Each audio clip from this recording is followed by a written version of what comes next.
With due respect, আমার কাছে মনে হয় যে বাংলাদেশের নির্বাচন নিয়ে নতুন আরেকটা খেলা শুরু হতে যাচ্ছে। আর এই নির্বাচন নিয়ে যত আলোচনা, দুইটা তিনটা দলের নাম সবার আগে। এক নাম্বার হচ্ছে জামাত ইসলাম, দ্বিতীয় হচ্ছে এনসিপি, তৃতীয় হচ্ছে জামাত ইসলামের এক সময়ের খুবই সিপাহ সালার, যিনি পরবর্তী সময় জামাত থেকে গিয়ে একটা আলাদা দল করছেন, যিনি ওয়ান ম্যান আর্মি হিসেবে দলটা চালাচ্ছেন, এবি পার্টির ব্যারিস্টার ফুয়াদ হোসেন ভাই। মাঝে মাঝে এমন বক্তব্য দেন যে বক্তব্যগুলো আসলে সময় উপযোগী কিনা সেটা কিন্তু ভাইবা দেন নাকি না ভাইবা দেন, গণমানুষের কাছে, জনমানুষের কাছে আপনার এই বক্তব্যগুলোর ভ্যালুটা কতটুকু কাজ করে। গতকালকে তিনি একটা বক্তব্য দিচ্ছেন, যে আমি যদি আপনাদেরকে ছবিটা দেখাই, ইতিমধ্যে নিশ্চয়ই আপনি এটা অনেকে দেখে ফেলছেন। সেটা হচ্ছে যে নির্বাচন নিয়ে যে 2029 সালের আগে কিসের ভিত্তিতে দলগুলো নির্বাচন চায়। তো ভাই, আপনি নির্বাচন করবেন নি। আসলে বেসিক্যালি হচ্ছে কি, এবি পার্টির মতন যে দলগুলা, তারা নিজেরা একটা আসন পাবে কিনা এটাই সন্দেহ। সো নির্বাচন নিয়ে কথা বলতে তাদের তো কোনো সমস্যা নাই। থাকে না যে আমার দাদার 40 খাবার কি হবে, মেনু কি হবে, আয়োজন কেমন হবে, এটা নিয়ে মতামত দিতে আপনার কোনো সমস্যা নাই, কারণ আপনি তো আর আমার দাদার 40 পার্টিসিপেট করবেন না। এরপরে তিনি বললেন কি, আগামী ফেব্রুয়ারিতে নির্বাচন চাওয়ার কোনো এখতিয়ার নাই। কার নাই? আপনি এখতিয়ার দেওয়ার, আপনি রাষ্ট্র বা আপনি সরকার, আপনি আপনার মন্তব্য করতে পারেন, কিন্তু এই যে মন্তব্যগুলা, যেহেতু আপনি একজন সুবক্তা, ব্যারিস্টার ফুয়াদ তিনি যথেষ্ট সুবক্তা, ট্যালেন্টেড, ইভেন অনেক ইস্যুতে ব্যারিস্টার ফুয়াদ ভাইয়ের বক্তব্য আমারও ভালো লাগে, কিন্তু মাঝে মাঝে ভাই এমন এমন কথা বইলা ফেলে, আমার কাছে মনে হয় যে এগুলা কি আসলে বুঝা তিনি বলেন, নাকি এরকম বক্তব্য দিলে মার্কেটটা গরম হয়, অথবা সাবেক জামাত থেকে আইসা যখন আলাদা দল করছে জামাতের, তারা এই ফুয়াদের নামের প্রথম অক্ষর ফ শুনতে পারতো না, বাট এখন এই ধরনের বক্তব্য দিলে জামাত, এনসিপি সহ যেই দলটা বা যে অংশটা নির্বাচনের বিপরীতে রাইট নাও তাদের অবস্থান, তারা কিন্তু একটা ভালো সাপোর্টিং দেয়, শেয়ার মেয়ার দিয়ে ফাড়াই ফেলে। ওইটার জন্য কি আসলে অবস্থান? 2029 আগে কেন নির্বাচন হবে না, এটার প্রেক্ষাপটটা কি? মাঝখানে কে জানি একবার বলছিল যে আওয়ামী লীগ যে নির্বাচন দিচ্ছে, ওই নির্বাচনের মেয়াদটা তো 5 বছর ছিল। সরকার যদি ক্ষমতা থাকতো তাহলে 2029 নির্বাচন হইতো, শেখ হাসিনার যদি পতন না হইতো। সো 29 আগে আর কোনো নির্বাচন হবে না। ডক্টর মোহাম্মদ ইউনূসের সরকার, তিনি 29 পর্যন্তই থাকবেন। নির্বাচন হবে এরপরে, কারণ ওই যে ভাঙতি মেয়াদকালটা, এটা এই সরকার পরিপূর্ণ করবে। এর পরবর্তী সময় একদম শেষের দিকে গিয়া এই সরকার নতুন ভাবে কারোর হাতে রাষ্ট্র ক্ষমতা দিবে।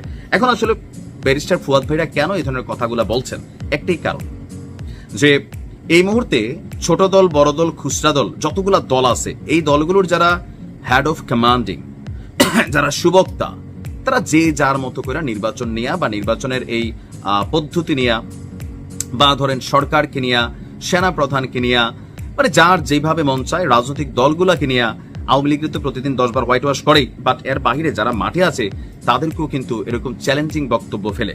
নির্বাচনের চাওয়ার এখতিয়ার নাই, কিভাবে? এটা কি রাষ্ট্র আইন করছে? আপনি তো ব্যারিস্টার ভাই, আমরা আসলে এতটা ধারা জানি না, যদি এরকম ধারা থাকে সেটা আমাদের বোঝা উচিত। কিন্তু ডক্টর মোহাম্মদ ইউনূস যেখানে মোটামুটি আমরা যতটুকু দেখছি, ক্লিয়ারেন্স দেখছি, যে তিনি সিদ্ধান্ত নিয়েছেন, নির্বাচন কমিশনার বলতেছে সব কাজ চলতেছে, সরকারের বিভিন্ন উপদেষ্টা বলতেছে, তা আপনাদের তো উচিত নির্বাচনটাকে পরিচ্ছন্ন করার জন্য, অথবা লেভেল প্লেইং ফিল্ড তৈরি না হলে সেটা তৈরির জন্য, অথবা নির্বাচনটাকে কিভাবে আরো সুন্দর করে করা যায়, একটা সুষ্ঠু নির্বাচন যেন হয়, জনগণ যেন তাদের প্রতিফলন করতে পারে। সংস্কারের প্রতিফলন জনগণের ভিতরে কয় অংশের মধ্যে আছে, নির্বাচনের দিকে যত অংশের আছে, তো সেটা নির্বাচন দেন। আপনারা ওইখানে সাপোর্টিং মেন্টালিটি অথবা সাপোর্টিং কোন আপনাদের পরামর্শ থাকলে সেইখানে দেওয়া উচিত, কিন্তু ঘুরে ফেরাইয়া নির্বাচনকে বাধাগ্রস্ত করা, নির্বাচন হবে না, অথবা একটা ন্যারেটিভ তৈরি করা যে 29 আগে কিসের নির্বাচন, এইটা কিন্তু একটা সুকৌশলে আপনারা তৈরি করার ট্রাই করছেন কিছু মানুষ। এনসিপি বলে ওটা তাদের পলিটিক্যাল স্ট্যান্ড, কারণ তারা নতুন দল, এখনো নিবন্ধনই হয় নাই, 300 আসনে মানুষ কই থেকে দিব, তারা সময় নিলে পলিটিক্যালি তাদের কাজ হবে, কিন্তু 29 সালের আগে নির্বাচন নাই, এই শব্দটা এই মুহূর্তে ডক্টর ইউনূস সরকারকেও বিরক্ত করে, বিভ্রান্ত করে, জনগণের মধ্যে একটা কিন্তু দ্বিধা বিভাজন আপনার ঘটাচ্ছে, কারণ আপনার কথারও অনেক মানুষ আমরা শুনি। আমার মনে হয় যে আপনার বক্তব্যগুলো রাষ্ট্রের স্বার্থে হওয়া উচিত, জনগণের স্বার্থে হওয়া উচিত। হয়তো এটাও কারোর স্বার্থ, কিন্তু কতটুকু সমাগম হয়েছে। কেউ হয়তো ভাবছেন এটা বিএনপি, টাইটেল দেখে বুঝা গেছেন, বা জামাত বা অন্য কোনো দলের নয়, এটা হচ্ছে খোদ আওয়ামী লীগের যারা অনুসারীরা আছে, তারা মোটামুটি একটা, আমার মনে হয় যে 5ই আগস্ট সরকার পতনের পর গোপালগঞ্জের ইস্যু বাদ দিলে এত লুকোবল নিয়ে এই প্রথমবারের মতন খোদ রাজধানী ঢাকাতে অনেকে নিরাপত্তার খাতিরে মাস্ক লাগাইছে, যেন ভিডিও ফুটেজটাতে চেহারা না আসে। তবে মাস্ক লাগানো লোকের তুলনায় চেহারা প্রকাশ করা ছিল এমন লোকের সংখ্যাটা কিন্তু কম না। আমার ধারণা এই প্রোগ্রামটাতে 400-500 বা 1000 খানেক প্লাস মাইনাস মানুষ এই মিছিলে অংশগ্রহণ করছে। তো বলা হচ্ছে যে এটা এ যাবৎকালীন আওয়ামী লীগের সবচেয়ে বড় ঝটিকা মিছিল। এখন কেন হঠাৎ করে আওয়ামী লীগ আসলে প্রকাশ্যে আসা শুরু করলো?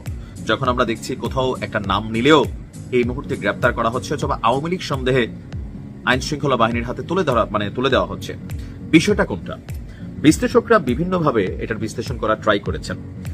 আমার কাছে যে জিনিসটা মনে হয়, রাজনীতিতে প্রথমত আপনি ঘুমাই গেলে তো আপনার রাজনীতি শেষ। যেমন ধরেন আওয়ামী লীগের আমলে বিএনপি জামাতের উপর যে পরিমাণ ধরপাকড় হয়েছে এটা অস্বীকার করার সুযোগ নেই। তারপরে কি জামাত তাদের কার্যক্রম বন্ধ রাখছিল?